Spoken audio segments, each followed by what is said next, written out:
du public envers les médias. Puis parallèlement à tout ça, il y a les décisions qui ont été prises par les géants du web de dire, ben, tu sais, les nouvelles de médias traditionnels, vous pourrez plus les voir sur nos plateformes. Puis là, il y a le bras de fer politique entourant de ça. Là, on apprend qu'il y a de plus en plus de gens qui doutent des nouvelles qu'ils consultent. Ça te dit quoi, toi? Comment t'interprètes ça? Alors, je suis content parce que, devine quoi, j'ai une théorie là-dessus. Ah oui? Et c'est vraiment c'est une théorie personnelle, et puis je vais te dire d'où ça vient, tu vas aimer ça.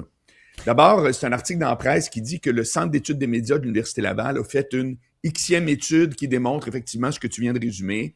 Ça baisse pas là, à vitesse grand V, mais il y a toujours une petite érosion. Et ça amène la notion de défiance. C'est-à-dire que la défiance, c'est un automatisme envers un sujet. Comprends-tu? C'est comme... je me dis que les médias traditionnels en général ont quelque chose de biaisé, ils nous cachent quelque chose, whatever, c'est automatique. Et beaucoup de monde, en compensation, vont aller s'intéresser à des médias alternatifs. Or, pourquoi? Est-ce que tu as vu le film Le Plongeur?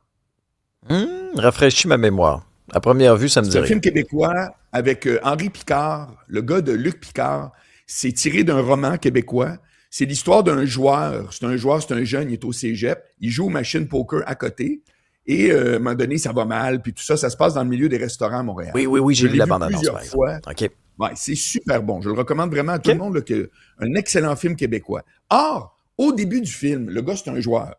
Au début du film, le gars, il dit, moi, là, je joue aux machines. C'est pas pour gagner 20 ou 100 piastres.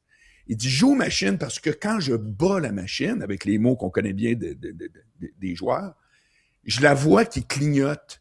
Elle fait de la musique. Comprends-tu? C'est comme là, ça m'emmène dans une espèce d'univers qui me fait capoter. Or, c'est exactement le même parallèle avec les complotistes automatiques.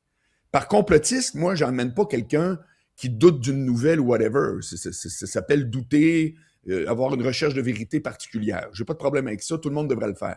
Complotiste, c'est systématiquement, je m'intéresse aux nouvelles parallèles. C'est pour exactement les mêmes raisons, Alex. C'est-à-dire qu'il y a des gens pour qui, à partir du moment où ils ont l'impression que la nouvelle n'est pas répandue ailleurs, que la nouvelle, c'est une nouvelle qui est exclusive parce que eux autres en parlent, les autres n'en parlent pas, il y a le même principe qu'un joueur expliqué dans le film. C'est-à-dire que je me mets à allumer sans m'en rendre compte. Moi, je pense que je viens de trouver un filon extraordinaire. Or, la seule affaire que ça fait, c'est que tu es en train de t'embarquer dans ton propre mécanisme où est-ce que tu réalises que voici une nouvelle qu'Alexandre Dubé ne sait pas. Alexandre Dubé ne va pas m'en parler de cette nouvelle-là parce que moi, je l'ai trouvée là-bas. Et ça, c'est le départ de toute une défiance qui fait en sorte qu'à un moment donné, tu es enivré de ça et tu deviens officiellement un complotiste. Mais rajoute à ça aussi, Marc, tu sais, bon, la façon que les réseaux sociaux sont faits, les chambres d'écho, etc., etc. Mais moi, c'est tout ce qui me frappe aussi. Puis, tu sais, je fais une parenthèse en lien avec ce genre d'études-là. Tu sais, oui, OK, les gens doutent, par exemple, des nouvelles qu'ils consultent.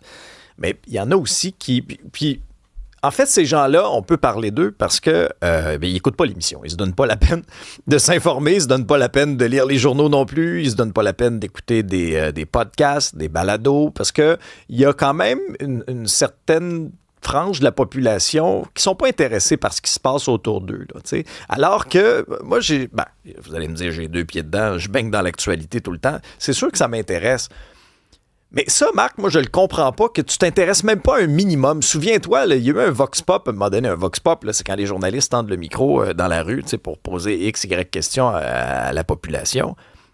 Il y a des gens qui savaient pas qui était Christine Fréchette. Non, mais dans le sens que, au minimum, là, peux-tu connaître le nom de la première ministre du Québec? Peux-tu au minimum connaître le nom du premier ministre du Canada? C'est le minimum, là. Oui. Ce que ça traduit, c'est quelque chose qui est plus positif que tu penses. Ah oui? C'est-à-dire que si ces gens... Ouais, tu vas voir, une autre théorie. Si ces gens-là ne s'intéressent pas à l'actualité, c'est qu'il y en a d'autres qui le font pour eux autres. C'est exactement comme le droit de vote. Comment peux-tu expliquer une société où tu as 40% des gens qui ne vont pas poser le geste démocratique le plus névralgique et important? Je te rejoins. Ben parce qu'il y en a d'autres qui y vont. Le monde critique comment la démocratie est faite, est tellement bien faite que tu peux ne même pas y participer. Le système va jouer pour toi. Tu me suis? Donc, l'information, il y a plein de monde qui la suivent, il y a plein de monde qui la font, il y a plein de monde qui la critique. Et à un moment donné, tu peux réaliser que, hey, sais-tu quoi? Je peux jamais ouvrir un journal. Je répète exactement ce que tu as dit, Alex. Je peux jamais écouter la radio. Je peux jamais rien. Je m'en fous. Je sais pas qui fait quoi. Mais dans ma vie de tous les jours, je vais à la pharmacie, je prends mon char, j'amène les enfants à la garderie. Ma vie est pas si différente qu'un autre qui est crinqué de nouvelles comme nous autres, on l'est par intérêt personnel. Ça fait que ça fait drôle à dire, mais notre système, vu qu'il est solide puis qu'il est bien fait, on devrait s'en réjouir. Quelqu'un peut s'en extraire, puis sa vie de tous les jours change à peu près pas. J'aime ça, Marc, quand tu fais l'exercice avec nous, nous amener à réfléchir, puis nous poser des questions. On l'a fait aussi la semaine passée sur nos béquilles, sur quoi on s'appuyait parfois. Et là, ce matin, tu vas nous faire l'exercice hypothétique. OK? Mettons qu'on retourne à une certaine période de notre vie, on choisirait laquelle? Toi, tu choisirais laquelle? Exact. Alors ça vient juste pour dire d'où c'est parce que moi, habituellement, je lis toujours comme un déchaîné les nouvelles. J'en prends une qui m'intéresse, je pars de là. C'est dans la revue Slate où est-ce qu'on apprend qu'il y a une start-up américaine qui, semble-t-il, a trouvé la façon de renverser l'évolution cellulaire qui crée le vieillissement. C'est que moi, ça m'a fait poser cette question-là précisément. Et moi, je veux vous entendre d'abord parce que je vais vous dévoiler après que cette question-là est une question piège. Oh. Donc, si tu me demandes de répondre, je vais dire que mes années d'université ont été sensationnelles.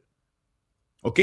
Mais honnêtement, ayant le bonheur facile, je pourrais dire que il y a très peu de périodes où je ne retournerai pas, incluant celle d'aujourd'hui à parler avec toi et Isabelle, parce que, bon, voilà, ça dépend beaucoup de ça, c'est-à-dire que si tu es quelqu'un qui est toujours dans l'inquiétude, bien évidemment, tu vas focusser sur certaines périodes qui ont été difficiles. Si tu es quelqu'un qui, règle générale, est un bon chien rigolo, là, ce qui est quand même, je l'avoue, là, c'était un peu plus mon genre, bien, la plupart des périodes auront été, sans nécessairement être de grand bonheur, tu t'en souviendras pas comme une période épouvantable. Donc moi, je te dirais, la période universitaire, pour moi, elle a été excellente. OK. Isabelle? Moi, spontanément aussi, dans l'été, là, à l'université, tu as un 4 mois, là.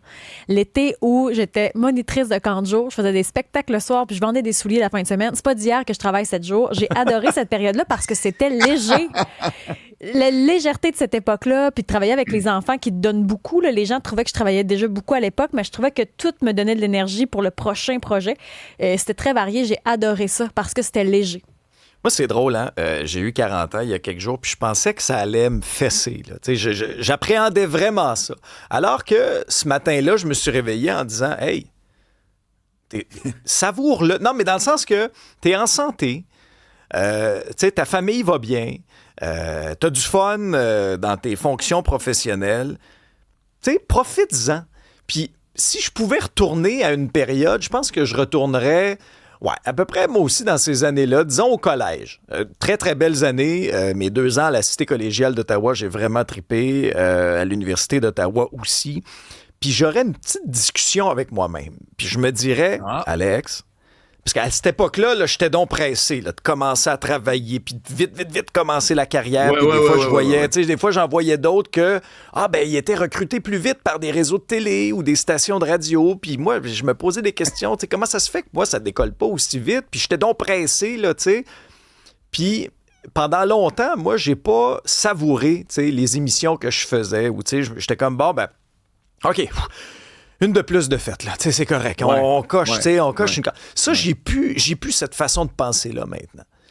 Tu sais, je le savoure beaucoup plus maintenant. Fait que j'aurais une petite discussion avec moi-même de dire, hey, profite de chaque étape. Tu sais, attends pas juste la destination, puisque la destination, je suis pas encore arrivé même à ma destination. Profite donc de chaque étape plutôt que d'avoir hâte qu'elle finisse. J'ai été pareil comme toi. Ah ouais, hein? Même que moi, je me donnais pas le droit d'avoir du fun à un moment donné parce que l'objectif n'était pas atteint. Ah, sérieux? Travaille plus. Ouais. L'objectif n'est pas atteint.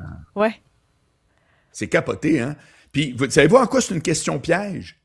Parce puis Alex, ce que tu as dit, moi, je me régale, là, mais ça illustre exactement que c'est une question piège. C'est-à-dire qu'on répond à ça avec toute l'expérience depuis le jour 1. Ben voilà. Mais sauf que, comme tu vois, quand tu dis, ouais, mais moi, je me regarderais dans le miroir en disant, tu vas te calmer tranquille, là.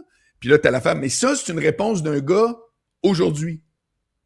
Donc, le vrai, si tu veux... le vrai moteur de cette réponse-là, je reviens avec ce que je te disais, c'est est-ce que tu as tendance à être un esprit inquiet qui gère le risque, etc. À ce moment-là, tu vas discarter en premier les mauvais souvenirs, puis ça va être ça ta mécanique pour trouver le bon. Si tu es plutôt d'une nature positive, puis je pense que les trois ici, on est un peu dans cette mouvance-là, ben là, tu vas direct au souvenir qui t'a intéressé. Ça fait que là, tu nommes l'université ou telle affaire, tout ça. Puis les bémols qu'on met, je trouve ça juste intéressant, c'est des bémols, mais qui sont, entre guillemets, pas vrais, parce qu'ils sont à la lumière de toute l'expérience qu'on a, alors que quand on était dedans, ben, on se juge un peu sévèrement après coup, mais on était rendu là, tu sais. Il y a un auditeur des Laurentides qui nous écrit: Attends, Alex, la crise de la cinquantaine peut arriver à 43, 45 ou Il va être parti, mon vieux, comme ça. Puis il y a quelqu'un qui nous dit hey, c'est un privilège de vieillir, fait qu'il faut en profiter. Ça, c'est vrai. Tellement. Hey Marc, un gros merci pour la discussion. On t'écoute cet après-midi. Ça fait une semaine que je pense à À Béquille, 15 heures et d'ailleurs. à jeudi, on se reparle. Comment tu dis? Ça fait une semaine que je pense à Béquille de la semaine passée. Ah oui, Un sujet de discussion sur la béquille, les béquilles. Pour vrai, tout le monde m'en a parlé. T'en as-tu une nouvelle? J'en ai trouvé une. Oui? Les vêtements. C'est ça, ma béquille. Merci, Marc, Mais pour c'est pas ça. nouveau, Isabelle. Hein? Tu t'en rends compte pour vrai? Oui. Ça a pris une semaine. Écoute, là, je te dis ça de même, mais si tu veux te débarrasser de ta béquille, moi, je m'en plaindrai pas. Tu sais, je veux dire. Oh!